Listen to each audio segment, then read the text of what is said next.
رسول اللہ صلی اللہ علیہ وسلم نے ارشاد فرمایا، آخری زمانے میں میری امت کے کچھ لوگ ایسے ہوں گے جو بندر اور سور بنا دیے جائیں گے۔ صحابہ نے پوچھا کہ اللہ کے نبی کیا وہ کلمہ نہیں پڑھیں گے؟ آپ نے فرمایا نہیں، کلمہ تو بہت پڑھیں گے، نمازیں بھی بہت پڑھیں گے، روزے بھی بہت رکھیں گے اور حج بھی بہت کریں گے، لیکن پھر بھی اللہ ان کو بندر اور سور بنا دے گا۔ صحابہ نے پوچھا کہ حضرت یہ کیوں ہوگا؟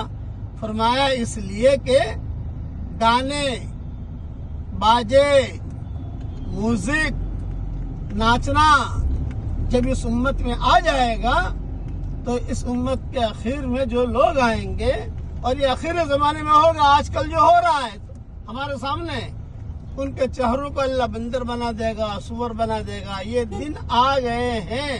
یہ حدیث والا مضمون امام بخاری نے تاریخ کبیر میں لکھا ہے۔ اس لیے گانوں سے بچیے، ناچنے سے بچیے، اور میوزک سے بچیے، دف سے بچیے، طبلے بجانے سے بچیے، ان رذائل سے بچیے۔ اللہ تعالی ہمارے چہروں کی بھی حفاظت فرمائے اور ہماری پیشانیوں کی بھی حفاظت فرمائے، اور ہم کو نمازوں سے محروم نہ کرے۔ کہیے آمین۔